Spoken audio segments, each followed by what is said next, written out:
Street and take 25th Avenue down. Hey, what do you think of this Kalerchian guy? Well, you know what the funny part is, of course, about the same attorney representing him as is now representing Lake County Sheriff in his appeal. You know, I forgot about that. You have Carrie Connor, and she's so bubbly, but, you know, the Velvet Hammer, Carrie Connor, she is representing Buncich and Kalerchian. That's a rough crowd, man. All right, let's cover that when you get in. Put your hands on the wheels. Thanks a lot. Yeah, they're both there. Thank you. Bye. Hey, listen, since Verley's going to be late, I'm actually going to go in, and I usually just sit down at 6 o'clock, and she has a bunch of stuff.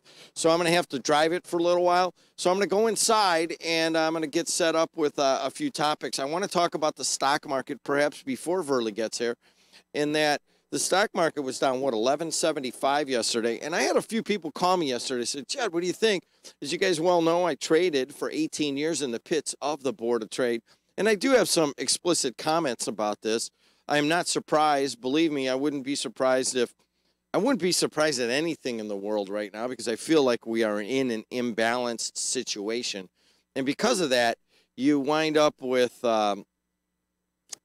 you wind up with weird happenings, and that's the beginning of what that is. Just a presage of what I'm going to talk about. Hey everybody, I'm Jim Deedlow, host of JED in the Region, out here on Indianapolis Boulevard. US 41 starts right over there in a couple blocks. I can see the Bormans actually moving in both directions right now. I can see the tops of the trucks going by, but a little bit to the west or east of us. So from I-65 all the way to Klein Avenue is stop and go on the Borman. Try to stay off of that area. If you're coming up northbound on I-65 and you're going to go to the city, keep on going and try to do the toll road and the Skyway, because the Borman is really your worst one right now. Out here on US 41, things are moving along well. Big truck! And things, it's really kind of pretty. And this snow that you see around is going to stay around for a little while. And then we're going to add to it on Thursday, Friday, and Saturday, and perhaps in a fairly significant manner. So it's beautiful out. It is starkly cold. And if you are going to get up and drive, especially if your car's outside, there is a good another inch or two. I cleaned all the cars off at 9 o'clock, 8:39 last night. And they came out and had to do it all over again. Same thing with the driveway, cleaned off the whole driveway and had another inch or two overnight. So it's coming our way. It's here. And just enjoy. We got plenty of radio for you this morning on AM 1230 WJOB 104.7 FM. Also on Facebook Live video and Twitter video, the voice and face of the region. Elmwood Casket Company in Hammond and Cherville offers over 100 American-made caskets, up to 60% less expensive than area funeral homes, along with a wide selection of burial vaults and cremation urns. Our company is licensed by the state of Indiana and offers interest-free pre-arrangement plans. Call Mike at 219-844-7009 or visit elmwoodcaskets.com for pricing. Remember, you do have options to prevent overpaying at the funeral home. Elmwood Casket Company. Theo's Steak and Seafood sets the standard of fine dining excellence. Delicious USDA prime meats and steaks, along with the freshest seafood in the area. Celebrate your special event with friends, family, and associates in our private dining room that can seat up to 125 people. For information, call 838-8000 or theoshighland.com. Also visit our other restaurants, Prime Steakhouse, Umi Sushi and Lounge in Crown Point, and Ted's Family Restaurant in Calumet City. Carpenters Local 599 joins with other Carpenter locals to build the local economy and has been doing so for over 117 years. We are proud to be a member of the Indiana, Kentucky, Ohio Regional Council of Carpenters, which is threefold: training, professionalism, and partnership. We also offer some of the best benefits in the industry. To find out how to become a member of Carpenters Local 599, contact us at 219-942-0518 or log on to ikorcc.com.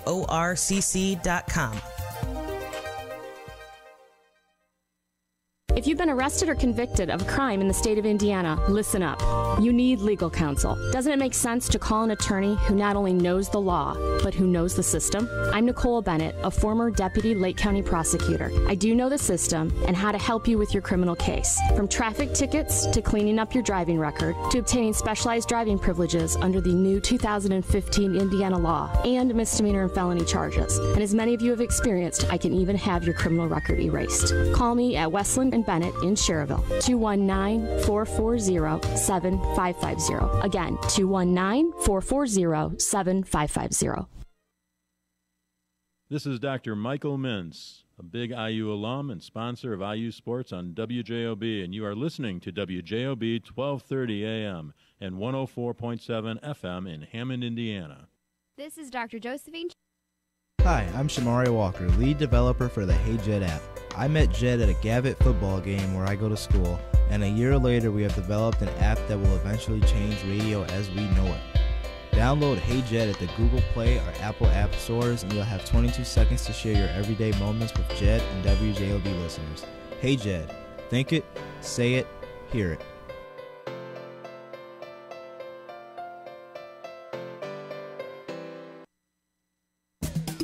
For a fast and friendly car wash, go to Easy Clean Car Wash. Easy Clean is happy to announce their new location's grand opening at 1637 45th Street in Griffith. Open 6 a.m. to 8 p.m. 7 days a week. Or stop by one of our 3 other locations in Highland, Cherville, and Lansing. Free vacuuming, carpet shampooer, air freshener, and towel with every wash. And it's fast, easy, convenient, safe, and gentle. Go to myeasyclean.com for more information.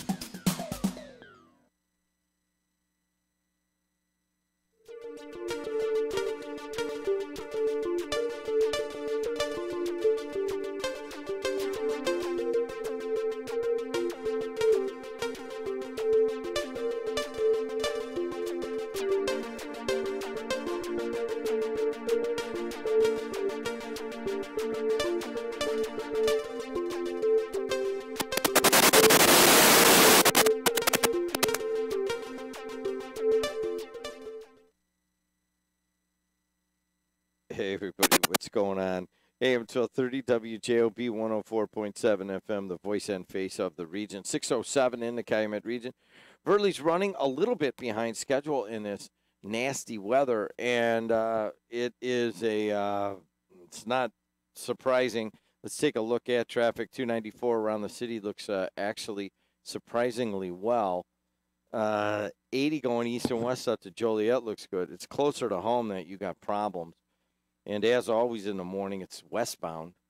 And let's see, as you hit the Steel Bridge, you'll see red lights and a garbage dump. And part of that has to do with an accident at 87th that has taken a whole lot of time to clear. So Bishop Ford and the southern end of the Dan Ryan are bad. They're so bad that there's no delay at the Jane Byrne interchange. And if you know traffic patterns, you know that's like a minor miracle. And I do apologize, but I need to take this little dicky that I have off. I'm around my neck. I forgot to take it off, so give me 1 second. Hey, little Tommy, you got to teach school. Nobody wants to wear a dicky around their neck. You know what I mean? At least not inside. When you're outside and nobody can see it, then you don't mind wearing a dicky around your neck. But anyways, we needed that thing for the situation outside. So the big problem is the Bishop Ford Dan Ryan. Also, as you heard from Burley just now, westbound on the Borman, there's at least 2 accidents, if not 3, around between Klein and I-65. Burley says as you turn from northbound I-65 onto westbound Borman, right in that area, there's 2 cars that tangled. And then you have, right at about Burr, you have an accident that has blocked the right lane. And those are the 2 that are marked here.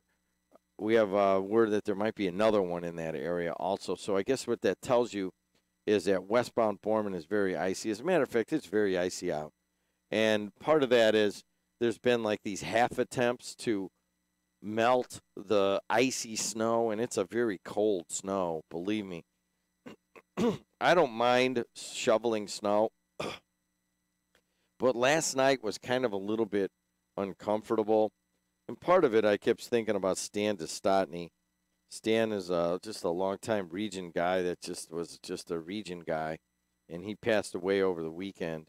And, Ryan, you need to get somebody from the city to come in and talk about him.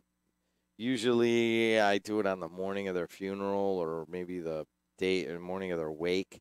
So you need to find out about arrangements and who would be a good person to talk to. I bet Mark McLaughlin's known Dostotny for a long time. Let's see. Who else would the city would know? Well, Dave Ryan, I know him for a long time. Ed Cruza. All these longtime Hammond guys would know of Dostotny. I think Tom DiGiulio over in Munster probably knows him pretty well. So, anyways, you got Tom DiGiulio in Munster. Tom DiGiulio was in Munster for 30-plus years. And then it was like, you know what? It was like Curtis Hill picking up Mary Beth Bonaventura. Munster, I don't know what happened with DiGiulio, but he was the town manager forever. And then, I don't know, a year and a half ago, one day, I'm sitting there with a guy by the name of Ron Hunter. Ron would know Dostotny. You know what? That might be your guy, now that I think about it. Mr. Hunter to me. His son, Keith, was one of the project managers on that $5 billion renovation over here at BP. Mark. And Ron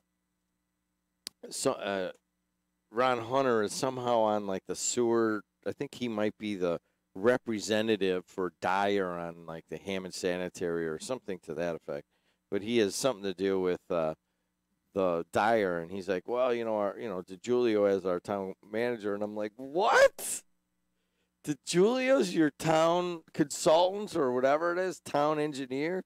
And I'm like, what happened? So Munster basically kind of moved him out with the new regime, and Dyer picked him up, and he has been very quiet.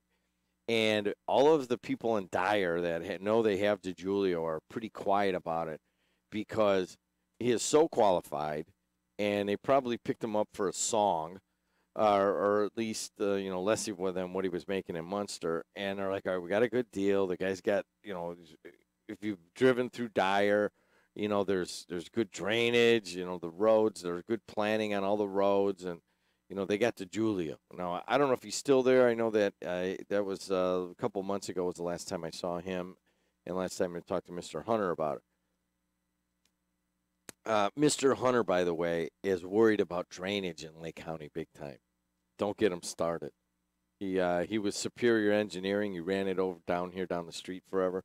And you start talking about, well, Mr. Hunter, if it's like easy pickings. If you want to see an older guy get all get his energy going, all you got to do is, innocently go, well, Mr. Hunter, as they build all this stuff in mid to South Lake County, I mean, where does all the water go? Oh my God! And he'll just have so many. We're in for it. We haven't planned well. We don't have enough drainage ponds. All this stuff, and it goes on for some time. Anyways, I was in the middle of traffic, and traffic is brought to you by Napleton River Oaks Honda. Bishop Ford, Dan Ryan bad, and westbound Borman is really bad. All right, let's take a look at the weather now. Going forward, we have a significant amount of snow coming our way. Well, a decent amount. Right now, according to AccuWeather, it's 1 degree right now at the Strachan Van Til Studios on the campus of Purdue Northwest. And what do you have up there at -6? What town is that? Is that Hammond? All right, Sam has 6 below. My car said 1 below on the way in, so somewhere between 1 degrees and 6 below. So it's it is 6 below in Highland. You're right. So let me see if I got another town here. Maybe that town's just wrong. Let me look at Munster, Indiana. So they have 6 below. It doesn't feel all the way to 6 below, to be quite honest. So let me get another ruling on this. Yeah, 6 below in Munster. Let's go all the way out. Yeah, there it is. 6 below all the way across the way.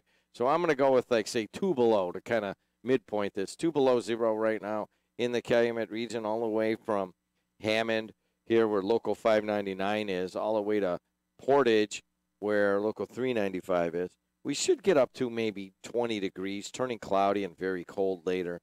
And then tomorrow, clouds breaking for some sun and a high of 23. Now, it is Thursday, Friday, and Saturday. Now, Thursday is a bit of afternoon snow, and that's a high of only mid-20s. Friday is chilly with periods of snow and a high in the mid-20s. And Saturday, chilly with an icy mix and the highs in the mid to upper 20s. So 3 days of kind of off and on getting pelted by this stuff is coming our way. And weather is brought to you by Labor's Local 41, of which I'm a proud alum of that fine union. Right now, the main snow is off to our east. You might have a little bit. Sam Michael's showing it on the radar right now on Facebook and Twitter, and now on YouTube. So if it looks to you guys that maybe we're not pushing our numbers as much as we might have been in January on Facebook, we have dispersed some of the audience to Twitter and YouTube also. So there you go. Let's see how Bob's been doing on local 599 phone line. Bob, how are you, man? Very good, very good. Jimmy, roads are a little iffy here going down Calumet Avenue, but it's to be expected. I just called real quick. Something caught my ear when you talked about it being a cold snow. I thought, what's a warm snow? Water? I guess Sorry, I couldn't resist. I heard cold snow, and I'm thinking, that's the new one. You're Tom Skilling this morning. I am not Tom Skilling, and I'll tell you what. These guys got a tough week ahead because it's kind of hard to predict lake effect near the end of the week here, and it's pretty nasty. Where have you driven so far? I'm just going down Calumet. I know the Bishop Ford's going to be a mess. And I get there when I get there. When it's like this, you get there when you get there. It's not the end of the world. Hey, what'd you think of this? And if you guys don't know, Bob and I kind of bet, gentlemen's bets on stuff in the markets, but mostly the unemployment numbers. Bob, 1175 yesterday, down on the Dow Jones Industrial Average. Your take? Long overdue. Long overdue. Kind of, I know this will sound kind of strange, but my take on it was always the fact that the stock market was the only place to be because you couldn't get anything anyplace else.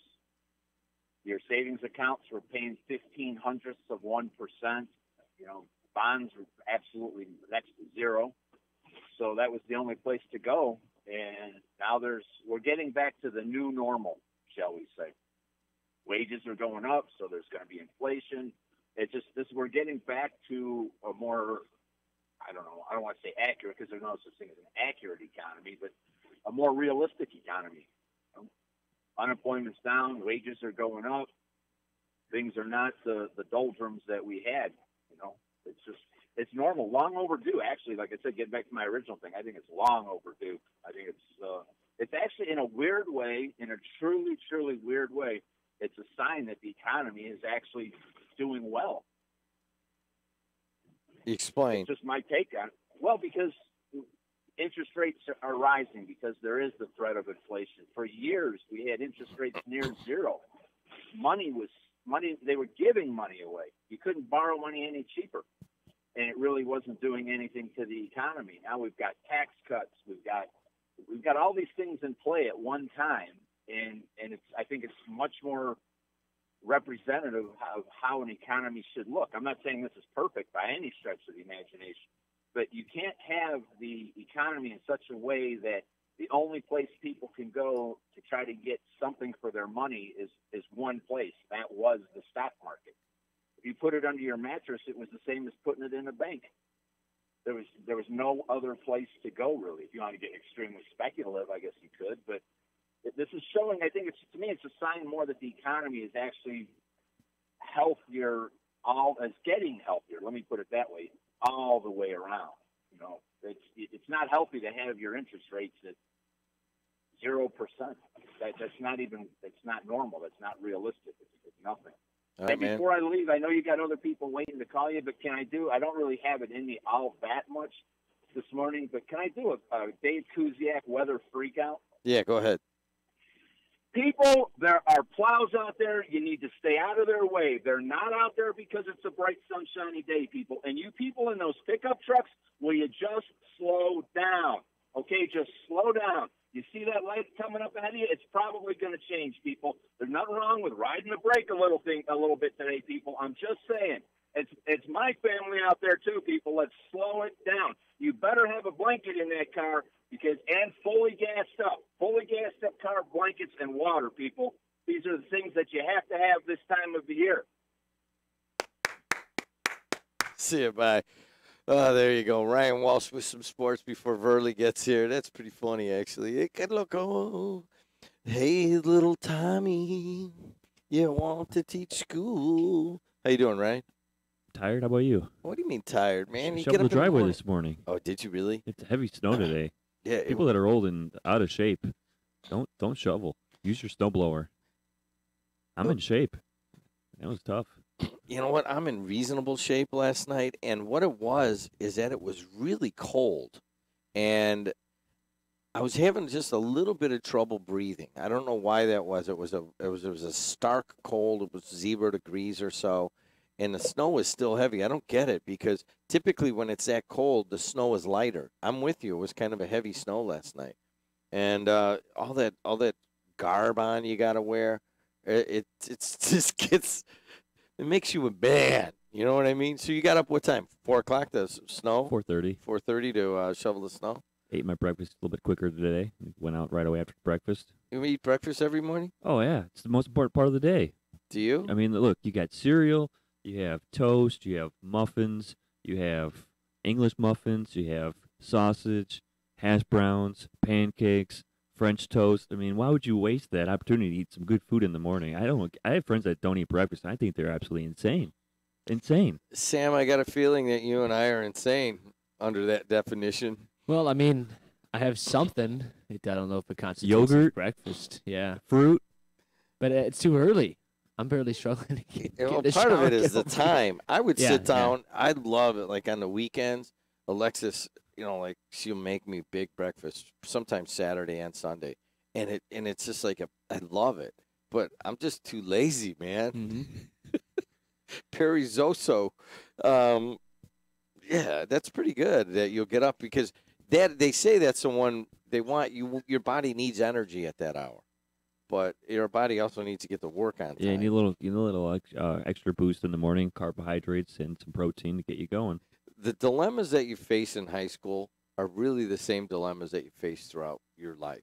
And one of them is, shall I sleep for an extra 10 to 12 minutes and not eat, or should I get up now and have time to eat something? So do you take that extra sleep or do you take the food? And most of the time, sleep wins. I would always get up early because if you sleep a little longer, you're going to be groggier further into the school day. It's just way too disciplined.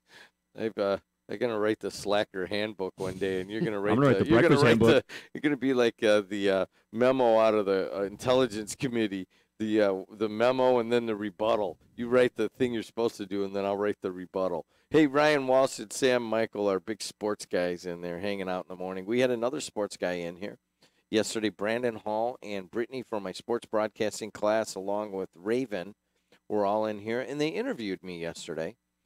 For their advanced TV production class. Did you take that, Sam? Probably, but I can't remember at this point. Okay. It sounds like I think so. That sounds like something. They may have changed titles and stuff, but there's advanced TV and advanced this and advanced that. So I'm sure I did. I don't know at this point, but yeah. Brendan Hall is actually was tutored by Ryan and me as he came up through Purdue Northwest.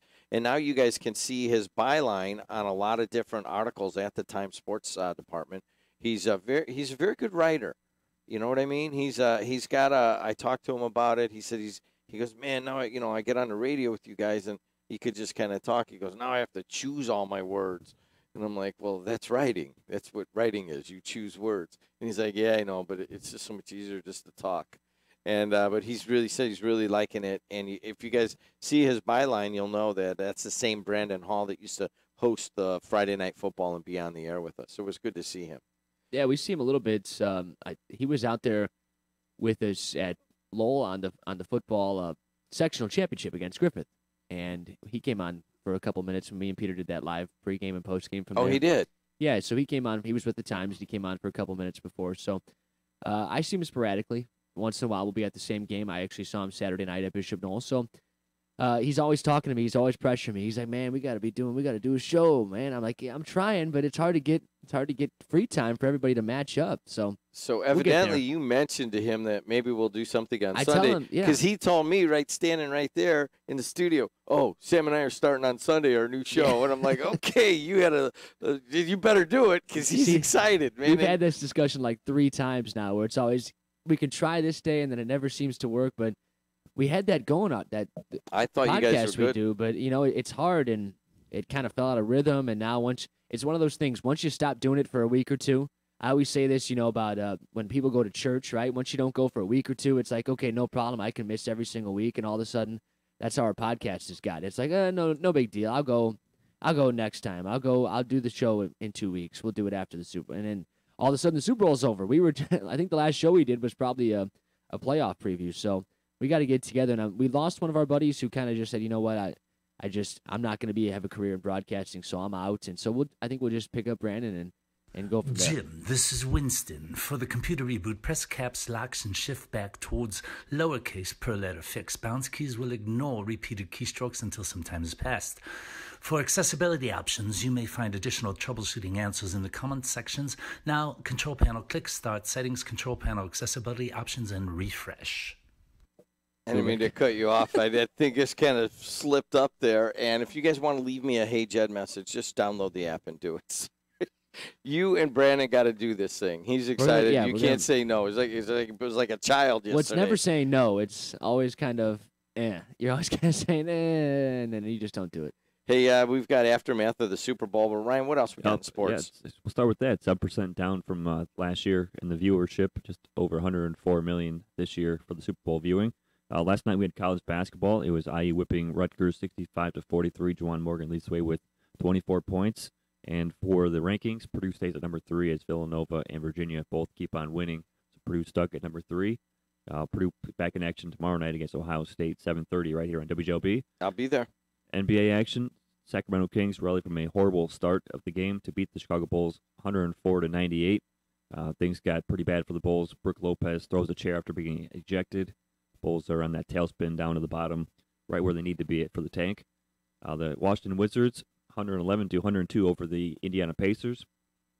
And tonight on WJOB, we'll have 2 different things. We're going to have high school basketball on Facebook. Sam Michael will be on the call for Lake Central at East Chicago Central Boys basketball. And then on the radio, we'll have Michigan State at Iowa college basketball. That tip-off is at 8 o'clock. So Michigan Facebook State at Iowa? Yeah. Really? And then the high school basketball game's at 7? Mm-hmm. And that's on Facebook Live? All right, I'm good. These guys just do what they want, so I'm fine with that. That's good. I'm looking forward to watching ECLC on my phone, big time. Could be a sectional championship preview. The world is changing, and Bill Baker hates it. Yes, he does. But he made a good nut roll. All right, anything else? We got Burley up next. All right, guys, thanks a lot. Ryan Walsh and Sam Michael, they make my job real easy in the morning. Ryan, you got one more? Yeah, this weekend coming up, Regionals girls basketball. It's LaPorte hosting Kankakee Valley and Lake Central. That game's going to be at 10 a.m. And then from Twin Lakes at noon, it'll be Gary Westside and Knox. And then Bishop Knoll versus North Judson from Winnemac at noon. Also, I talked to Paul Mulaney, Bishop Knoll president, and they are looking to get help funding the band. They're going to try to get the band to the game. Anybody knows Bishop Knoll's number, give Paul a call if you want to help out with that. We're also looking to cover our costs for the weekend. We're going to be at LaPorte. Dan Repay and I will be covering Lake Central. And Sam Michael and a partner to be named later will be covering Bishop Knoll, and that game will be at noon. But if anyone wants to be a help for us sponsoring the basketball games on Saturday, give me a call at 219-844-1230. My email is ryan@wjob1230.com. There you go, guys. It's expensive for us to do that. It's kind of coming at the last minute.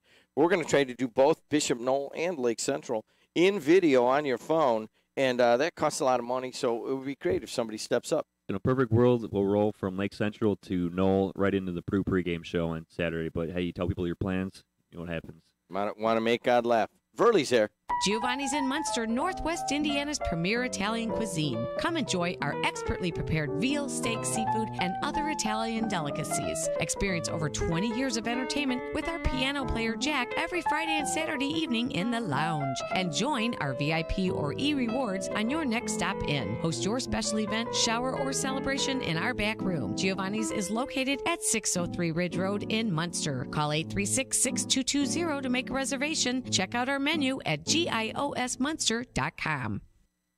Winter weather got you down? Wish you had a brand new SUV with all-wheel drive? Come check out Napleton's River Oaks Honda, Northwest Indiana's destination for new and certified pre-owned Honda CRVs and Pilots. You can also check out the 2018 Honda Accord. Need another reason? How about a free smartwatch with a test drive? But hurry, this offer won't last. Come find out why you'll get our best deal at River Oaks Honda, right off 8094 on Torrance Avenue or online at riveroakshonda.com. Napleton, second to none since 1931. Must be 18 years or older with valid driver's license. Limit 1 per household. No purchase necessary while supplies last.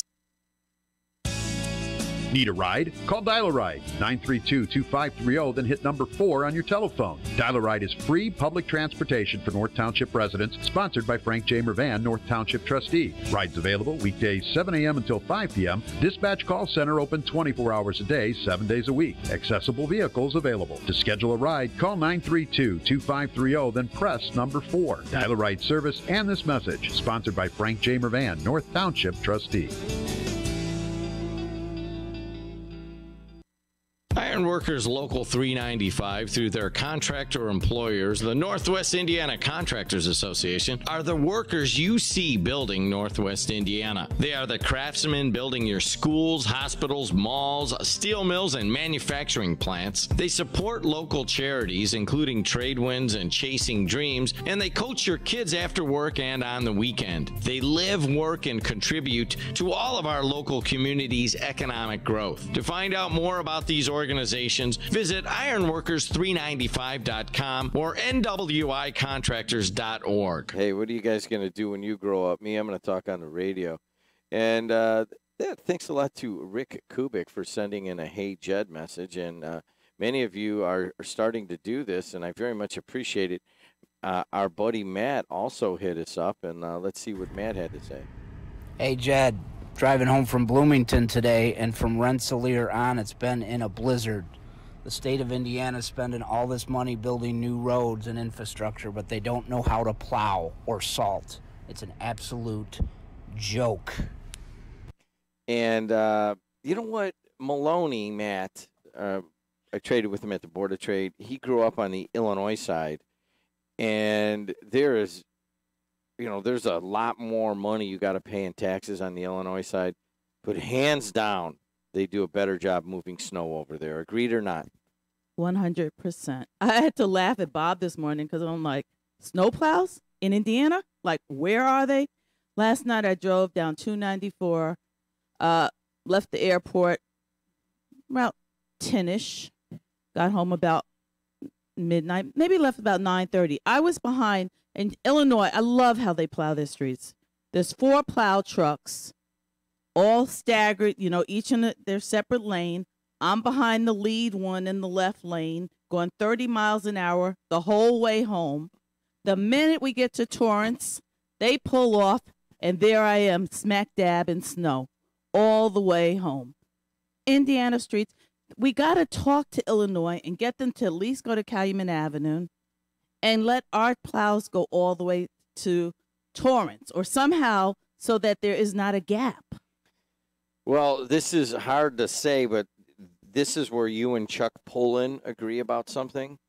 Chuck says that stretch between Calumet Avenue and Torrance, and he drives it every day, is the most dangerous part of both states. And he's right. There's so many fatalities in that area between Calumet and Torrance. I've been driving that road for 34 years, since 1983. So, yeah, definitely.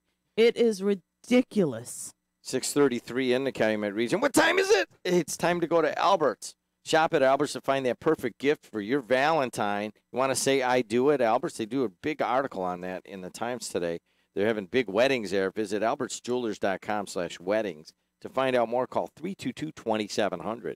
294 around the city, moving along actually surprisingly well. 80 going east and west of Joliet is good. The Bishop Ford starts at Sibley and does not. It's a new accident, and that is at the merge from the Skyway to the Dan Ryan. So I don't know how many miles that is. Let's say from the Skyway on the Dan Ryan all the way down to Sibley, that's got to be at least 10 miles, if not 15. And you are talking stop and go for all of those, let's say 12 miles. And do not go. It's a Dita-buff. Don't even think about the Bishop Ford right now. The Skyway and the toll road are actually moving along pretty well. And, Burley, tell us about westbound on the Borman. Westbound on the Borman is pretty bad up until you get to Burr Street. And I made a mistake because I took 25th Avenue, which was perfect. And I said, oh, should I get here at Burr or just go all the way? And I went all the way, and then as I get to Colfax, I see those flashing lights that say train ahead. So I went down Colfax all the way to Ridge Road, then took Ridge Road to Klein, back to 8094, and that's how I got here today. So it took me about an hour to get here because I usually give myself 30 minutes to get here. Oh, my gosh. Yeah, I'm going to start having to get paid for my travel time as well. We could do that. Okay, thank you. You know, it's like, you know what it's like, though? I went and saw Molly's Game, a really good movie about a woman who held a card game for high-stakes players. And as long as she didn't take any money out of the pot, believe it or not, as long as you do that and they just tip you, they're voluntary tips, and they could be thousands of dollars. As long as she didn't rake, she was running a legal game, believe it or not. I mean, she had all these different rights and everything, but as soon as she started taking a little bit off the pot, then it changed everything. And so that would... So is that what's your point? As long as I claim it on my taxes, I don't have to worry about doing anything illegal either. No, but I mean, the point is that I have attempted to remunerate Verly over the years many times, and I want everybody to know that she volunteers her time here, and I very much appreciate that. And I just want to say it, on the radio. Thank you, because I know what a hassle it is to get over here and drive over here. Hey, it's my pleasure. All right, Lake County chart, and all right, let's go back to traffic. All right, traffic is bad. Do not go up the Bishop Ford. Do not go westbound on the Borman from I-65 to Klein Avenue. Don't do it. Other than that, it's kind of weird. Things are moving along pretty well. Local roads, I don't have any major accidents. And traffic, of course, is brought to you by Napleton River Oaks Honda, proudly serving Northwest Indiana with superior customer service. Now, one thing about traffic before you get into weather. This is something that they do on 294 that is seriously dangerous, and always be careful, especially if you're driving in the left lane.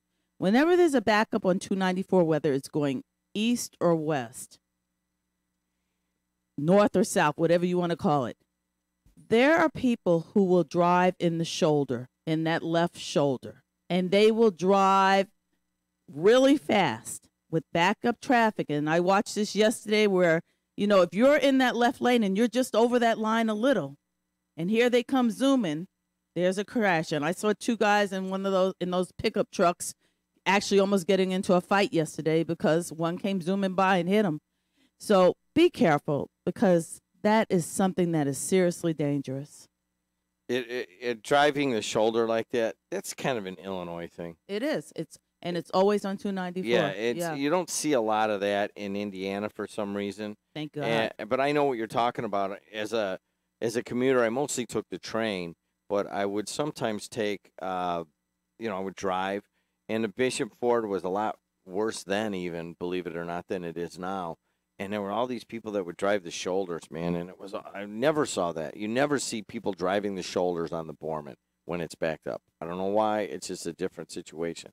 Hey, let's take a look at weather, and that's a big number going forward. It's 2 degrees below zero here at the Strachan Van Til Studios on the campus of Purdue Northwest. It's the last day for last week's sales. You can still get chicken wings or boneless chicken breasts for $1.99 a pound, and that is Purdue fresh chicken breasts. And so turning cloudy and very cold. Should get some sunshine in the morning. Could be a beautiful sunrise. We're seeing the beginnings of it over here over the buildings across Indianapolis Boulevard. And then tomorrow, high of low 20s again, clouds breaking for some sun. And then Thursday, Friday, and Saturday, Afternoon snow on Thursday, and it goes into Friday, some bad weather. And then on Saturday, chilly with an icy mix. So you got some weird, bad possible travel on Thursday, Friday, and Saturday. I was scheduled to go see Purdue play Michigan State on Saturday afternoon. I don't know if that's going to happen. And we'll leave that there at thanks a lot to CertifiedElectrician.com for sponsoring that. All right, we got a number of texts coming in. We got way more snow down here than Chicago, says one text. So somebody had gone that way. No mention of the wrestling semi-state in East Chicago this weekend. And that is not true. We are going to have Mike Reiser on what day? Thursday, Ryan? What's that? Yeah, we're going to have we had Reiser on for the sectionals and for the regionals, and we covered at length the wrestling scene this year. But we haven't. Jed, you said you would talk about the stock market. All right, I've had 2 or 3 different people say that. The stock market was down 11.75 yesterday, and the day before was down 6 something. So about an 1,800 point drop in 2 days.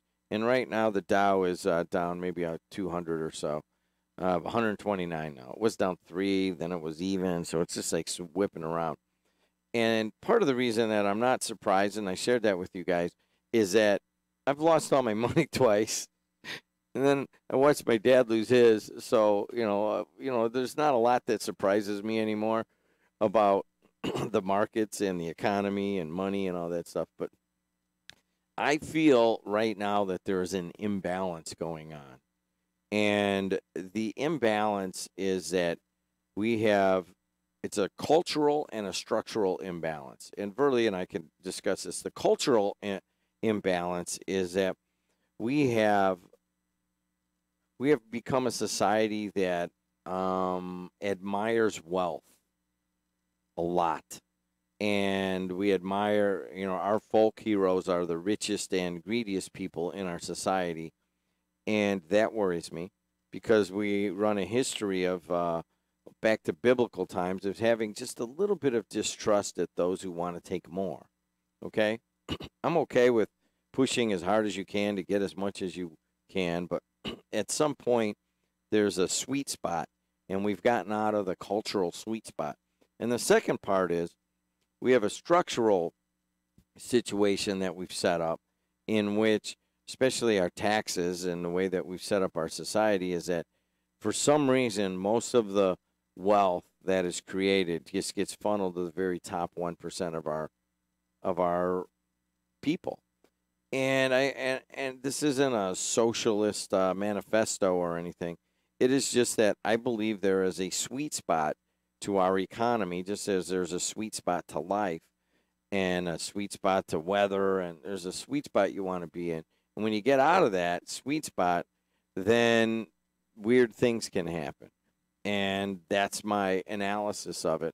I don't like the cultural admiration that is giving to the richest of the rich that keep taking and taking. Because in centuries gone by, they would be like robber barons and the English manor people that would eventually get revolted against and killed, because at some point there becomes an imbalance in the economic cycle of the society. I honestly think that we're close to that economic imbalance. So there it is. This doesn't surprise me. Wouldn't surprise me at all if it got worse. But it amazes me, the people who are like so ecstatic that, oh, yeah, we got a tax break. So, yeah. So how much are you saving in taxes? And how much is that guy making 6 figures and saving in taxes? It's like we're so happy for pittance that we just don't recognize that total imbalance.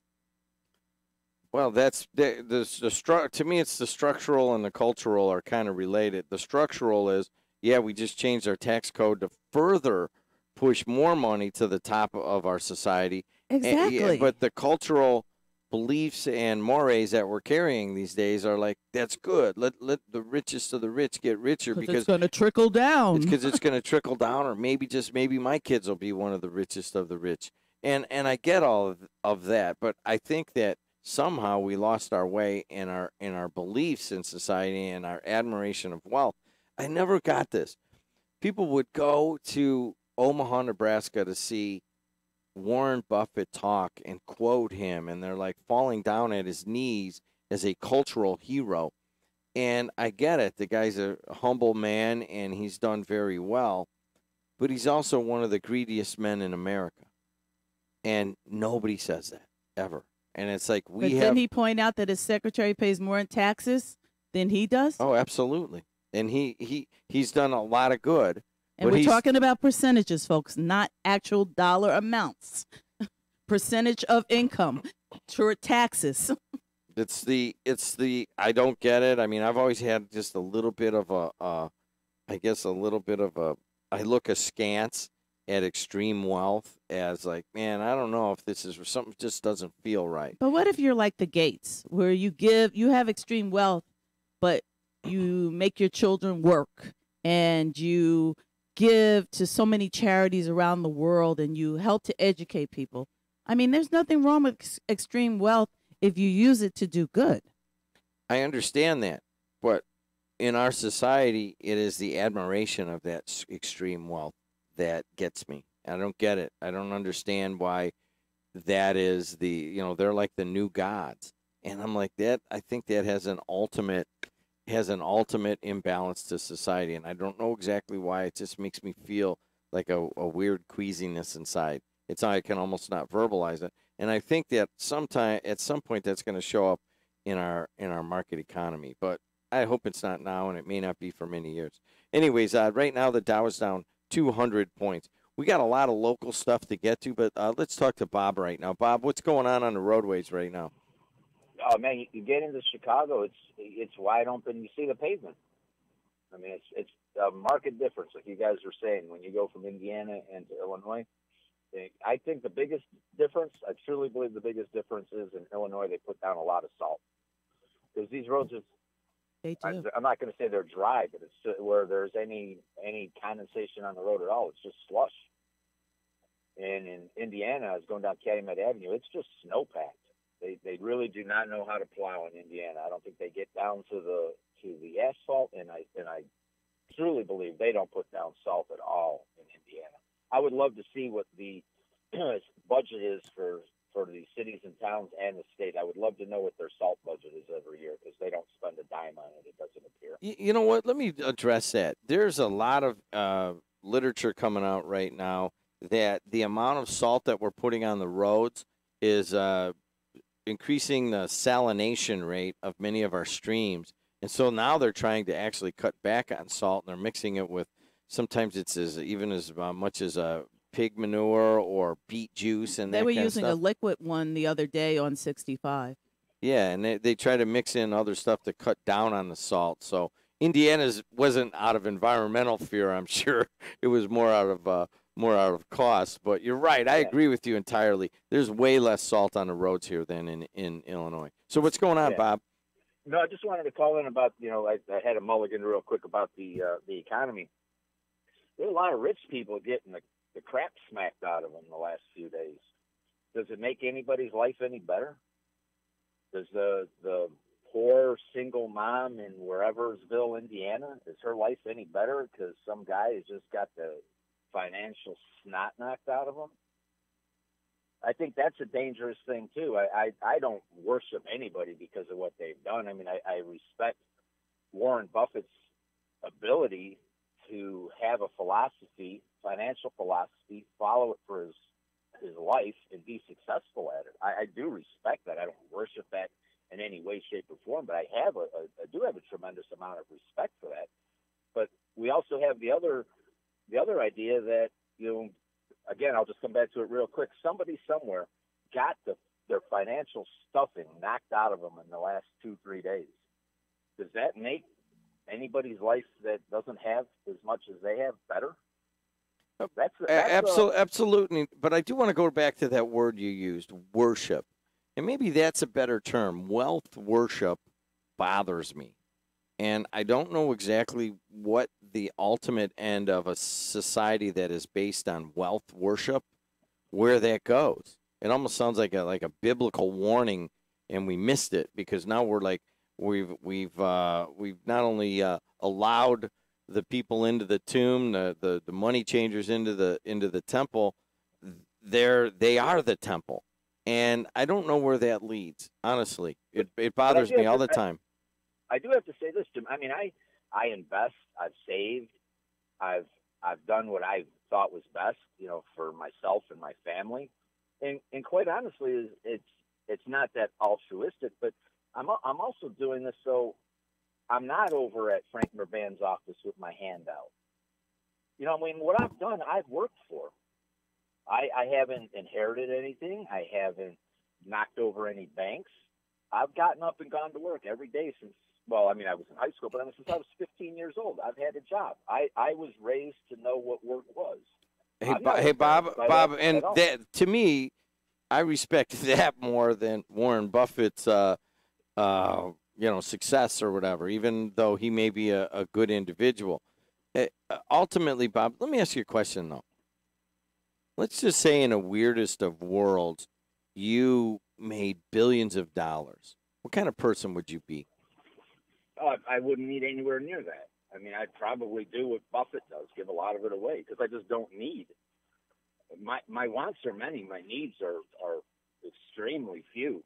I mean, I don't. There is a point where people do chase money. I understand that. I agree with you 100%.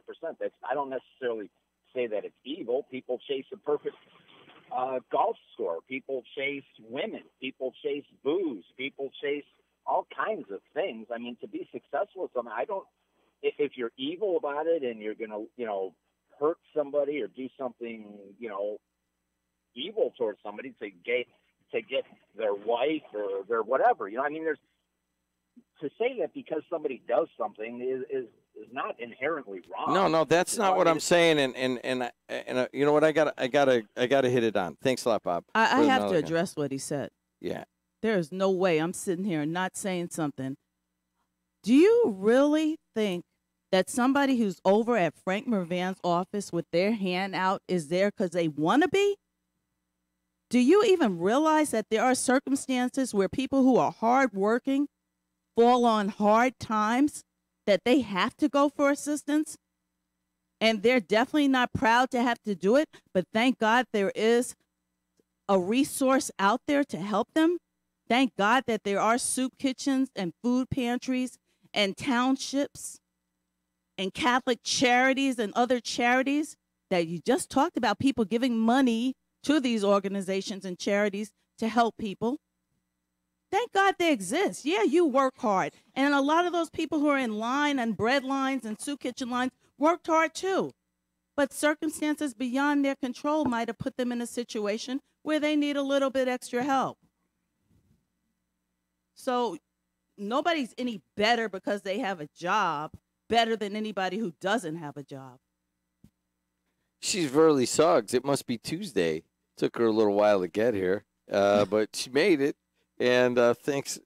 We're all better off for that. At least I didn't have to punch the clock.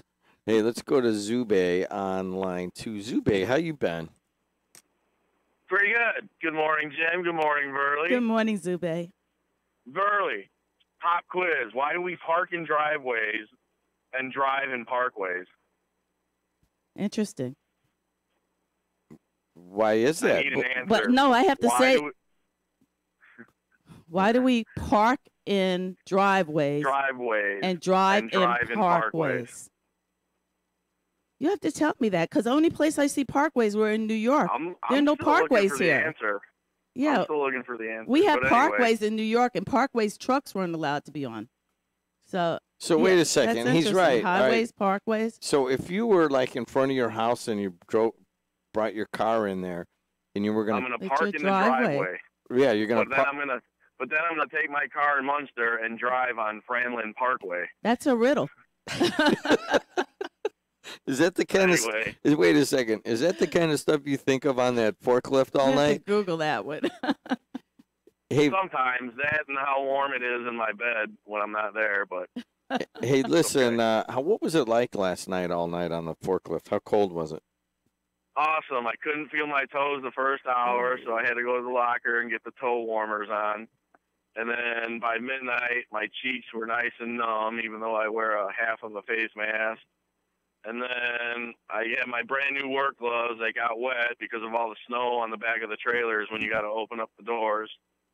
Yeah, good times. And now I just crossed into Indiana on Route 30, and lo and behold, looks like not one snowplow has been out. Go figure. I want to vent my frustrations, and that's why I called. And I seem to say this every winter. Why, with all of the technology we have today, Doppler radar, the Euro model, all that, we knew we were going to get the snow. Why is it every time I don't see one Indiana State plow truck out until like 8 hours it's done snowing? Why? That's another riddle. And here's a we've quick... had a surplus, right? Uh-huh. Right? We've had a state surplus. I mean, throw some of that money around. Pay those plow truck drivers a little OT and make them roads a little bit safer. Throw down the extra salt. The governor needs to pay a visit and slip and slide the whole way here. We've got the crossroads of America, and I need a snowmobile when it snows 3 inches. Exactly. I don't get it. Hey, Zube, it says we have a tendency to name things the opposite of what they are. So it's like Iceland and Greenland. Greenland's covered in ice, and Iceland's covered with green. You really Googled that question, I didn't did. you? I told you I was going to Google it. Wow. Well, I hope you feel better. You know, it's kind of weird because we have a lot of people that live in Indiana and work in Illinois. And that means that there's a lot of people over the years who have called with similar frustrations that Zube is bringing, including you, Verley, and myself.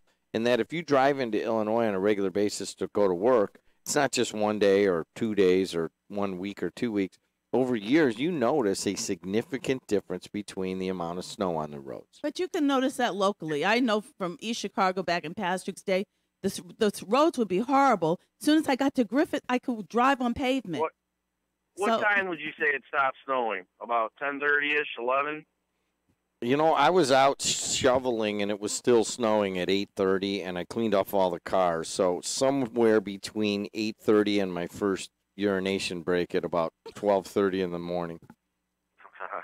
The first of many. All right, let's, for whatever reason, let's say it stopped at 11 o'clock. You're telling me 8 hours later, I am passing Frankie's Autos on Route 30 in the old Crazy Captain fireworks store, and I'm going 26 miles an hour because it is an ice rink. Yeah. It's no ridiculous. Excuse. It is ridiculous. All right, well, I hope you feel better because you got that off your chest, man. Now go home and eat 5 pancakes and a half a pound of bacon, and you'll feel better. That's an appetizer. All right, I was going to say a pound of bacon at least. All right, let's see. We got to take Lenny. We got to take Pat with traffic. Pat, how bad is it? Yeah, it's pretty bad. I'm going up the Dan Ryan. I'm at 111th, and I'm creeping along about 2 miles per hour all the way from 80 northbound into the merge. I have a comment on the salt and everything in Indiana. This is from my experience. Last 2 winters ago, I lost count of how many salt loads I delivered to the INDOT all along the highway systems in Indiana. Lost count. Kept us busy. We made a lot of money as drivers. Last winter, I delivered 2 loads. Wow. See? All winter. And I'm asking the guys, it's obvious that they weren't putting that down. And there's a reason there's a surplus because they're not. I'm not criticizing. Indiana is usually better than Illinois, but it's gone the other way this year. They weren't using it last winter. 2 loads is what I got. That was it. That's crazy, and it wasn't because the weather was that mild. Pat, Difference in the mildness of the weather at all. Yeah, I know they're putting down the calcium chloride, the beet juice. And that was the liquid stuff, I saw them putting down there. That stuff, and it sticks to the road. And I'll tell you, but that stuff is very, very corrosive to cars. It'll eat up the wiring in your car and everything. Yeah, that's why I got to hit the car wash today because I drove behind the plow the entire length yesterday. Oh, yeah. Yeah. It'll clean up your windshield blades real fast. But it really does. It'll last all the way down to 20 below. Salt doesn't do that. Really? 20 below? Yeah.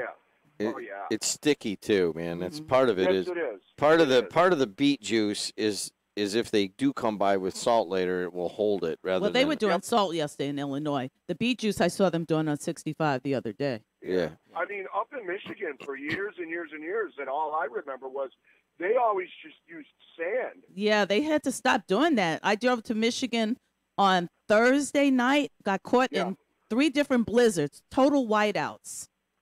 And there was finally on my way back, there were trucks out, but it was crazy in Michigan, right through that snow belt.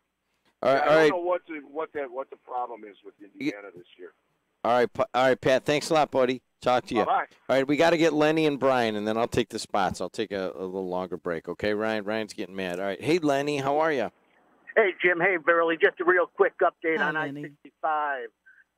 Well, first of all, I'll chime in on the Route 30 situation. It was an absolute and utter joke. It's snow-packed. Traffic is moving 20 miles per hour at best. I did see 2 state trucks, neither the plow down or the salt spreader spreading. Got on to I-65, got some pickup trucks slamming and banging off the walls. There's a big slowdown right before 61st. It's wet on I-65. Once you get past those bangers off the wall, you're going to get up to about 35 miles per hour. I'll let you get on to the next caller. Just thought I'd give you that report. Hey, Thank you. Lenny, that's a pretty good report. Thanks, Most buddy. definitely. And let's see how Brian's doing. Hey, Brian. Hey, good morning. Good morning, Jay. How's Good our morning, Burley. author? Oh, I'm, you wouldn't believe it, Burley. I'm working on number 4. Oh, so wow. I'm I totally can't working on wait. number 4. Yeah. I so still what have you a little thought- bit to read on the 3rd, and it's just because it's so crazy that now I actually transferred it to my tablet so that I don't have to scroll through on my phone. So it won't take me much longer. Well, what have you read? I mean, what do you think so far? Oh, I love it. Oh, you do? Yeah, I do. I actually love you're it. You're gonna go nuts over number 4. Okay. But listen, I want to tell you something about this situation. During my correctional years, when I was traveling the expressway back and forth to work, there were so many accidents that we've seen up there. I remember one day before roll call, all of us came in, and all of us officers, we were beyond upset because there were no plows up there. And we saw so many accidents, and we ourselves almost got into accidents. We're asking, where are the plows? Where are the plows? They wouldn't get them up there till like 8, 10 o'clock in the morning. And I just think the reason is it's just money makes the world go around. Indiana's cheap. Wow. Hey, were you at Cook County or the Metropolitan? Which correctional facility? Which one? Westville. Westville. Okay. Indiana's cheap. And Michigan City. Okay. All right, man. Hey, Brian, thanks a lot, buddy. Talk to you. All right, guys, we'll be right back. AM 1230, WJOB 104.7 FM. Also streaming live on Facebook and Twitter, the voice and face of the region. Click. Joshy boy, this Yeah, Dad. Valentine's Day is Mom and I's 50th anniversary. So why don't you tell them all the great stuff we've got for Valentine's Day? You know, Dad, we're doing our greatest promotion of the year at Valentine's Day because anybody who comes in and spends $99, you get chocolate, you get flowers, you get dinner, and you get the jewelry. I mean, I don't know how I do it, but what an amazing deal. I don't know how you do it either, Josh, but let's hope we see everybody at Valentine's Day. Hey, we'll see you this Valentine's Day. Thanks. Bye-bye. Some exclusions apply. Albert's Jewelers is located at 711 Main Street in Cherville and also inside South Lake Mall. See albertsjewelers.com for more information. Mayor Thomas M. McDermott Jr. and the City of Hammond invite all region residents to attend 219 Day, the strongest party in the region, on Saturday, February 17th from 6 to 11 p.m. at the Hammond Civic Center. This year, 219 Day will entertain you with feats of strength, including gladiator joust, thumb wrestling, a punching bag, a climbing wall, and you can ring the bell with a sledgehammer. Take photos with your friends in the feats of strength selfie area, take a swing at the 219 Day Piñata, and don't forget to sign the You Know You're from the Region IF board. As always, the best in region food and craft beers will will be available. Enter to win the stacked grocery cart filled with wonderful region prizes provided by area businesses. Live entertainment includes Rico Hampton as Michael Jackson, the Nomad Planets, and region favorite, the Craw Puppies. Sponsorship opportunities are still available. Visit 219day.com for more information or call 853-7708. 219day, the strongest party in the region. When I received the news that I had cancer, I was terrified. There were so many treatment options. That's why I called Rush Radiosurgery for a second opinion. Rush Radiosurgery in Chicago has a dedicated and caring team of physicians specializing in leading-edge technology to treat my cancer without surgery in less than 5 outpatient visits. If you want a second opinion for your cancer treatment, call Rush Radiosurgery 312-942-4600 or visit their website, rushradiosurgery.com. I want to be like the pretty people on my TV. Now you can. All I need are gleaming white teeth. We can help you. Can you find the right dentist for me? Dr. Andy Coulteritis, he does cosmetic dental. Will he hurt me? No, he's gentle. I'm terrified of pain. He's the kindest in the land. He sounds great. Could you repeat his name? Dr. Andy Coulteritis, 219-836-1111. Thanks.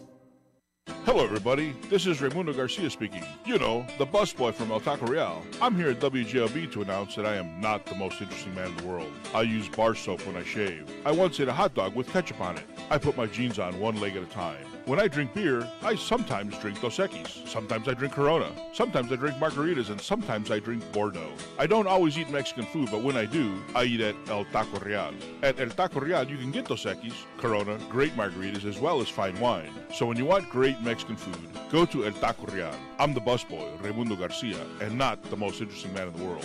El Taco Real is located on Hoffman Street between Calumet and Columbia Avenues in beautiful North Hammond, Indiana. We're open Tuesday, Wednesday, and Thursday from 11 till 10, Friday and Saturday from 11 to 11, and Sunday from 11 till 9. Stay hungry, my friends. Jim, this is Rick in the front room. For God's sakes, man, sachet the salva, shimmy and careen the ironwood, find the bivouac, and downcast one's linens. Do it. AM 1230, WJOB on 104.7 FM. If you would like to download the Hey JED app, just do so at the Apple and the Android stores. And we are expanding it. I've been working on the website pretty heavily, heyjed.net, so don't go there today until maybe tonight. But Rick is learning how to use it, and so is Matt Maloney. And Matt was very vocal about his ride in Indiana. Kind of got all of this started. Hey, Jed, driving home from Bloomington today, and from Rensselaer on, it's been in a blizzard. The state of Indiana is spending all this money building new roads and infrastructure, but they don't know how to plow or salt. It's an absolute joke.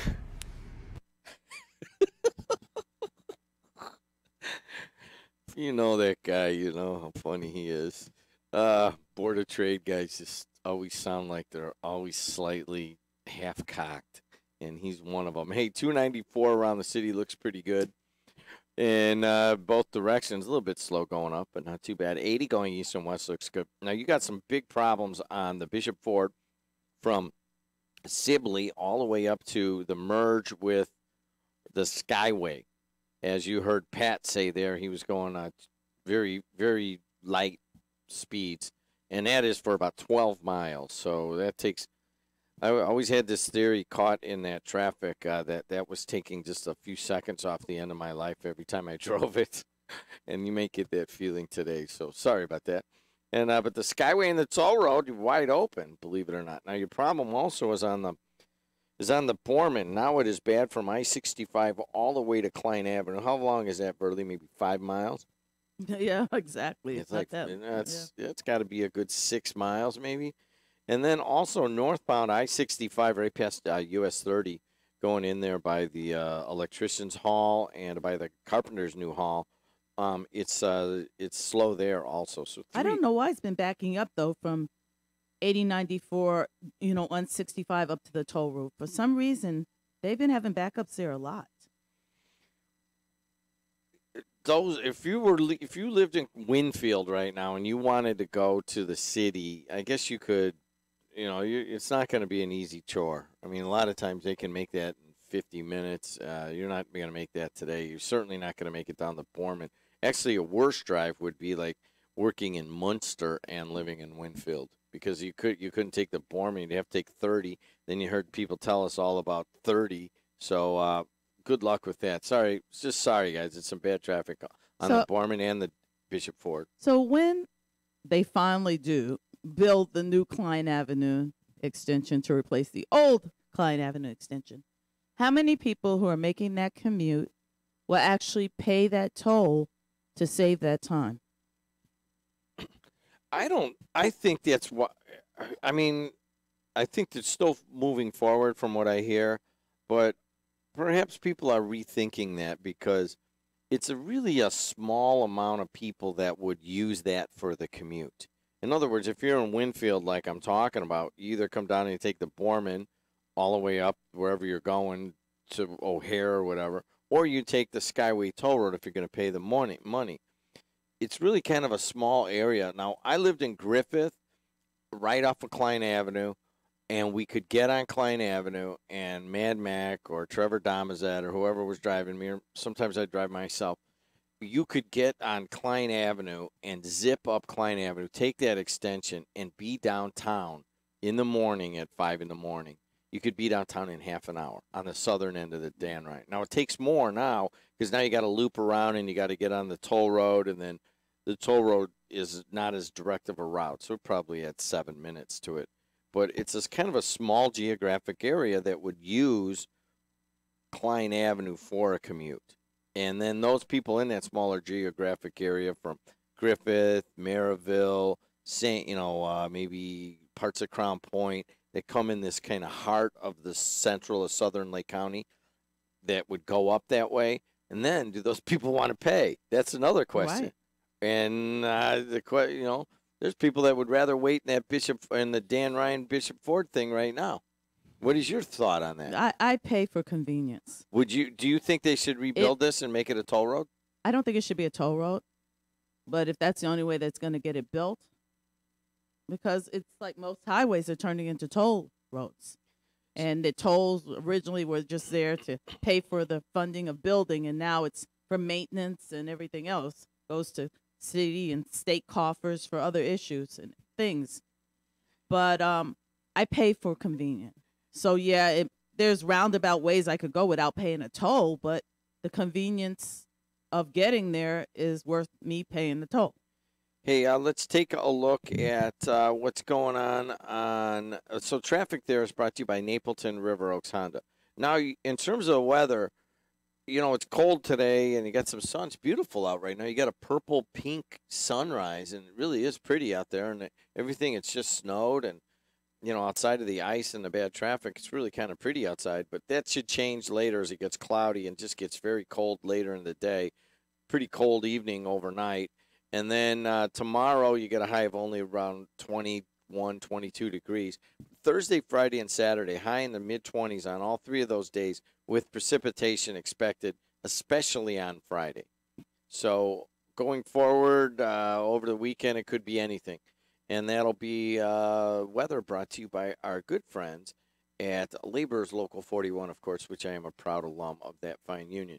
All right, in terms of the markets, yesterday, of course, the biggest drop in the history of the stock market, 1175 in points, not in percentage terms, but in terms of points. Right now, we're down 200 points on the Dow and about 9 on the S&P.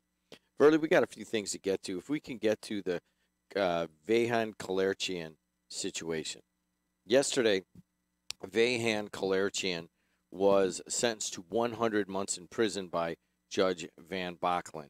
In a weird couple of emails I got, one was the very first one, which was from Ryan Holmes. It says this, that Vahan Kalerchian has been sentenced to 100 years for his, or 100 months for doing business as Armament Services International.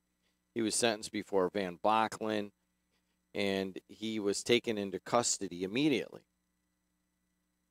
Now they're saying that along with Joe Cumstar and Ron Slusser, now former Lake County police officers, Kalerchian knowingly made false statements relating to the acquisition of firearms.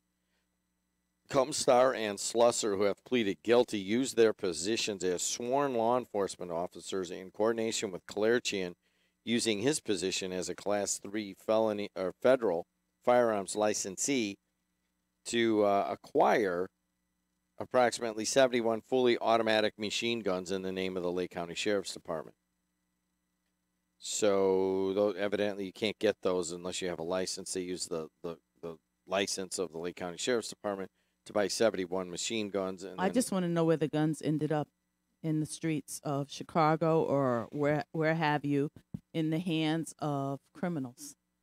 I think that is the biggest part of the story. There's more. Kalerchian also used his company, ASI, to assist Cumstar and Slusser to acquire 74 restricted laser aiming sights, again using law enforcement letterhead from the Lake County Sheriff's Department.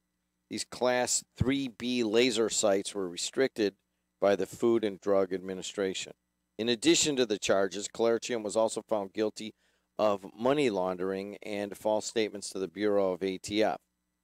Right, so he lied to the feds as well. Yeah, so here's what Kirsch says about Kalerchian. He says, Mr. Kalerchian abused his authority, trusted to him for criminal purposes.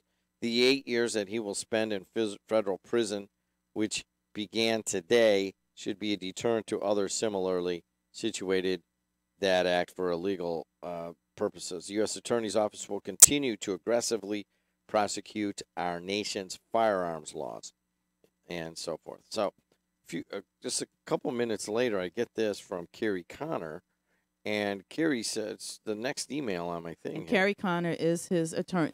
She's the attorney handling his appeal as well as the appeal of former Lake County Sheriff John Bunsich. And this is from Carrie Connor's email. It says, Attorney Carrie Connor will be filing an appeal on behalf of Vahan Kalerchian. The appeal will be filed within the week. Now, once again, this is from what is purported to be Carrie Connor's email, and I'm guessing it's from her, but there could be somebody impersonating her. But I haven't talked to her personally about it, but it is coming from her. An email says Carrie Connor. All right, Mr. Kalerchian maintains his innocence. I feel strongly about this case, and I'm confident about the appeal. Vahan Kalerchian is a patriot and a devoted family man. His conviction is a tragedy, said Carrie Connor. Although the sentence imposed by the court was significantly below that requested by the government, we are saddened that Mr. Kalerchian was not permitted to voluntarily surrender to his designated facility directly. The government's demand that Mr. Kalerchian go into custody today costs the taxpayers a lot of unnecessary money. Mr. Kalerchian has been out on bond for almost 5 years without a single misstep. Permitting him to self-surrender would have saved taxpayer dollars and valuable resources. Now, I was wondering how that saves taxpayer dollars. Because they have to just take you into custody right away versus let you go knock on the door when you're ready? I mean, how does that save taxpayer dollars? Now, here's Carrie Connor evidently explains this. It says, now it will likely take Mr. Kalerchian a number of weeks, if not months, to get from the local jail to his designated facility with a number of stops at various facilities along the way. But now, really? Isn't that the case for anyone? How do you think Bunsich is going to get to, where's he going, somewhere out west? They weren't going to let him drive himself there. This was not going to be road trip. So that's going to be the case regardless. When they pick you up, they take you first to a facility like the Metropolitan Correctional Facility. Then they put you in a vehicle and drive you across country, unless they put you in Con Air and drop you off at your facility. But so was he really going to be able to take himself there? That's just okay. Sorry, I didn't mean to turn you on the Facebook, but there's a bunch of messages, Ryan. I don't know how to read these without turning on the thing. But Here's one. Calumet Avenue from Munster to Hammond appears to be what? That's all I got. If you could read those messages to me, there's a number of messages that have come in. Also, on a text, salt is expensive. Do you really want Illinois taxes? Reagan myth, the welfare queen has affected whole generation of white guys. Thank God for Frank Mervan, who helps people, but for the grace of God go I. Never say that it can't happen to me. Another text, the guys who make billions aren't so much the problem as the kids who inherit it. Koch brothers, Trump. Every dollar in tax breaks is one less dollar politicians can steal, says another text. So Warren Buffett is evil because he worked hard, but football players to make $70 million playing a game, they are right. So there you go. Don't let her talk about taxes, please. Trump executing Republican game plan, tax cuts for the rich crash the economy. War is up next. Wait a minute. Don't let me? I always have to laugh at the cowards that come through the text messages. Let's go back to Identify Kalerchian. yourself. Let's go back to Kalerchian. There's context here in that the Kalerchian Comstar Slusser thing happened under the Dominguez sheriff's regime. And then Sheriff Bunch has sat right where you are many times and talked to the Times many times, very critical of Roy Dominguez. And among others. And so there is just a slight bit of weirdness to this. Is that just slight? Kerry Connor is now representing Kalerchian and Buncich at the same time. Exactly. There's a whole lot of weirdness. I just hope they don't put the sheriff in the same cell with former Councilman Battle, because it's those same people that you step on the way up that you got to meet on the way back down. Can we hit another one? Over the weekend, the Times did a huge expose, and I don't have it in front of me, but my wife read it to me. Don't let thuggery go unchecked or something like that. Regarding Councilman Jamal Washington. Is thuggery what does that mean? Well, I thought about that too, and I didn't know if thuggery was the correct term to describe it or not, but to me, a thug is a criminal. And so, but a lot of times people look at thugs as like gangbangers, people trying to fight for turf or respect. And so I didn't know that I considered Jamal Washington a thug. I did consider him an abuser. And after reading more and more of the stories of protection orders that have been put out against him, as well as some of the stories that didn't even make the newspaper and that are out there and that people are aware of. But we won't talk about that, Jamal, because you're aware of them as well. So, I don't know. Read your definition of thug. A violent person, especially a criminal. Yeah. So, his violence would be in regard to abuse of women who probably had trust in him. So, Lexus is reading it to me, and I've read it. I'd have to have a timeline of all the accusations of all the different times and all the different women. I can tell you they date back. Some of the issues with Jamal Washington date back to the Rudy Clay administration when he actually worked for Mayor Clay. And there are people who know of payouts that were made from the city of Gary in regard to incidents that took place with Jamal Washington. So, now, a lot of paperwork seems to have been shredded somewhere along the way. Now, let's relegate to what is being reported. In a general sense, there are a number of allegations or things that have actually appeared in courts that we can't get our hands on regarding Jamal Washington. Ryan, can you give me that article about Jamal Washington in the Times over, I think it was Sunday? It's called something like Pull it up on your computer. I don't want to do that. I'm like Baker. I don't want to do that. But, I don't know about it's in the forum section. The Gary thing. They're not even mentioning that, and we'll just leave that off to the side for right now. Perhaps at other points we'll have more information on that.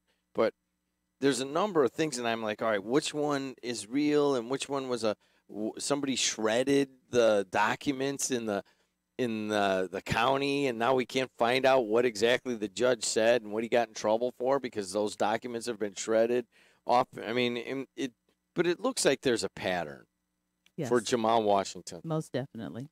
And now he has filed to run for perhaps a higher office as a commissioner of Lake County. Right. He's running against Kyle Allen, who's the current commissioner. Yeah, don't reward thuggery. And there's a lot of different things here that were accusations and things that actually did happen in court and then things that were shredded. The stuff that Averly's talking about is unsubstantiated, just what you hear, and we'll leave that off. But what do you do with a guy like this? Well, interesting enough, I heard you play a clip from his wife, his former wife, I guess. And she's a huge supporter of him as a politician. And that amazed me. She blamed the newspapers for wanting to sell papers. She talked about this great guy who she's voting for. And I'm sure if we ask Judy and other women involved with Haven House and other abuse facilities, they will tell you about these women who continue to go back to these men who abuse them. And she sounded like a classic victim the other day when I listened to that clip, because I'm thinking, okay, does she want him to keep a job so he can continue to help take care of his kids? How in the world, when you read that story and you see the number of incidents where he physically abused her, how in the world can she get up there when there are women going through this right now and say she supports this man and blame the media instead of blaming him for what he's done? Sadly, Washington's shame goes beyond his December 2016 guilty plea to battering his wife and his December 27th charges of domestic violence against a female cousin. A disturbing pattern of alleged violence against women is chronicled in orders of protection issued between March 2009 and present. Adding insult to injury, says Mark Chase in the Times. Washington apparently lied to the Times about the existence of newly revealed orders of protection, at least one of which shows he was in the courtroom when the order was issued. So, I mean, I don't understand how this exists. And here's an example. What do you mean you don't understand how I mean, it exists? I guess it's just, he's an innocent man until proven guilty. He's already been proven guilty. But it's not these aren't things that you can get kicked out of office. The only way you can really get kicked. They're not felonies, but he's already been proven guilty. Here's what happens, and I don't know if it was it you that brought up this, and it's made me think about like getting into Lake County politics. Even if you're you're a good person, and there's a lot of really good people. Judge Moody says that when he sentenced Buncich. He says, this is really sad because there's a lot of good people in Lake County in elected and appointed offices, and I fully agree with the judge's comments there. But you're driving down the Borman, observing all the rules, you service your vehicle, you're alert, all your windows are clean, the radio's not too high, you got everything, you're doing everything right, and some jackass turns on and cuts you off and pushes you into the retaining wall. You did nothing. You just were there driving along. You did everything right. Is that what Lake County politics is like?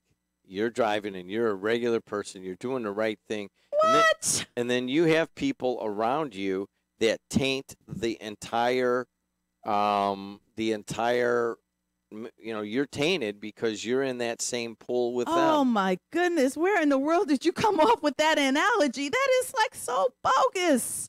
There is no comparison of circumstances beyond your control versus Lake County politicians that continue to do corrupt things. Now, when we're talking about Jamal, we're not talking about corruption. We're talking about a problem he seems to have where he really needs some serious help. But when you're talking about Buncich and others who have been accused of and gone off to jail or witness protection or other countries, those are facts of corruption where they had control over something and they chose to do wrong. Okay, maybe I didn't verbalize the analogy right. In other words, there's a lot of good people that are in positions of government around Lake County, at municipal level, at the county level, even at the state level, okay, that are up here, okay? They get tainted by the acts of people like John Bunsich and by the acts of people like Jamal Washington. You know what? They're not the ones that get tainted. First of all, we are the ones that get tainted. Okay, the voters are the ones that get tainted. When people look at Lake County and they talk about the corruption, we're the voters that put these people in office. So we need to take responsibility. When we continue to put people in office that we want something from, that we have low expectation of, that are not qualified to do the jobs that they're running for, that jump from office to office because of term limitations, we're the ones that look bad and are at fault. Didn't former Governor Mitch Daniels tell it right here in Lake County? We are at fault. It's not the person who's out there doing wrong. They set out to do wrong. No, we should have known better. I agree entirely with you, and we talk about personal responsibility for the situation that exists around here, and that is on all of us. And I agree with that part. But one of the casualties in a situation like Jamal Washington and one of the casualties in a situation like John Bunsich is that there are good people in their positions that get tainted by the actions of a few. No. The good people do good. They do their jobs. They're respected in their jobs and in their roles, and people support them. The bad people, they need to kick them to the curb and stop giving them jobs. I don't think that a person like Eddie Melton is tainted because John Bunsich did wrong, or Earl Harris Jr. is tainted because Frank Colenzis left East Chicago for Greece, and he happens to be from East Chicago. I don't think Mayor Copeland is tainted because George Pabay went to jail. No way. I could not disagree with you more in that the actions of these people that have done these things over the years taints, as a class, Lake County politicians. And I'll take it one step further. I'll take it one step further. Not only does it taint the ones that are there now, it taints the future positions. It is almost like a deterrent effect from attracting good, solid citizens who want to do well around here. I disagree. Jessica Renslow running over there for Charlie Brown's old position. Melissa Borm running for Jamal's old job. Senator Melton downstate. Representative Earl Harris. There are people in office and people who are running for office who are not deterred by ineffectual leadership. They're out there to try and do better, and I applaud them. And those are the people I support. Colonel Ligon, people I support who are trying to do a good thing. And how do you think they look at us downstate from Indianapolis? I know how they look at us downstate from Indianapolis. I know how they look at us from everywhere, not just Indianapolis. They look at us this way from Fort Wayne, South Bend, any place you name. Lake County is considered the corruption capital of the state of Indiana. Yes, Indianapolis is the capital, but we are the corruption capital, and it's up to us to change that. So how are people not tainted by that are good people in these positions? You have, and I just keep using Eddie as an example. Eddie is in the Senate. He is the minority, and that has nothing to do with his race. He's a Democrat. They're Republicans. Those Republicans down there respect him. Guess what? He and Earl Harris, they actually got their stuff heard. The long-timers like Charlie Brown with his purse and earrings, they didn't give him a second thought. That's not true. No bill that was sponsored by a Democrat, that was a main sponsor by a Democrat, is being heard in this session. Earl Harris's bill about Karen's crazy idea to put landfills in communities is actually moving to the Senate. Okay. Well, he's not the main sponsor. Yeah. According to Dan Cardin yesterday, no bills that were sponsored by Democrats are going to make it to the floor. They might not make it to the floor, but they're making it to committee. Okay. I can't disagree with you more that this stuff, don't reward thuggery, and the Buncich thing and the Cumstar and Slusser stuff we just talked about. It not only taints good people who are there now, it taints our future, because good people in the classes that I teach here at Purdue Northwest and that come through here all the time, they're not going to even remotely want to be part of this game. It taints the whole process. Jim, you really sit here in this studio and you sometimes are clueless to what's going on around the world. I'm actually out there talking to these same good people who are actually running for office. I spent a lot of time talking to Jessica Rinslow over there from the Miller Emerson area, who is a community activist who's putting her hat in the ring, and Melissa Borum, who's a Maryville High School graduate, Valpo Law School graduate, who's putting her hat in the ring. So there are good people who are running. There's a young man running against Elsie Franklin. Now, whether or not they will get elected and win, that's a different story. But I see good people all the time running for office, and I will never, ever be so jaded in my thinking to think that the world is corrupt and that we can't change it. She's really Suggs. I know my time is up, and before the month is over, you know AJ, right? AJ's going to come in here, and we're going to talk about something that I actually am signing you up for. Now, you're probably not going to want to do it, but I've already told her you would, and that is an equestrian retreat to inspire executives, and it's taking place May 17th through the 18th. So mark that on your calendar, because I know you hate doing stuff like that. But I think it's something you really need to do. Oh, look at her. She's ripping on me, and in the next verse, she turns on that little charming little voice. All with love. I got Willis Skrilla next. Thanks a lot. Okay, and I just got to say this real quick for my friends over there at St. James the Less. They're having their fish fries, and, of course, Lenten is next Wednesday, the first day of Lent, Ash Wednesday, Valentine's Day. But I want to remind you about all the fish fries, and, of course, I'll mention theirs next week because that's when it's happening. But it's only 3 times, February 16th, 23rd, and March 2nd, St. James the Less Catholic Church Fish Fry. Shout out to my friends Jim and his wife Mary. Do those in the beginning so we could do them twice. We get so time. No, I have time to do it next week. You got it. Unless you put someone else unless on. I start talking about tainting the pool of elected officials. Hey, Willis Skrill is up next. We're going to end Facebook Live, and then we're going to restart a new one in just a moment. All right, guys. See you in a minute. Everything Italian. That's what you get at Giuseppe's restaurant in Cherville. Let's hear from Giuseppe himself.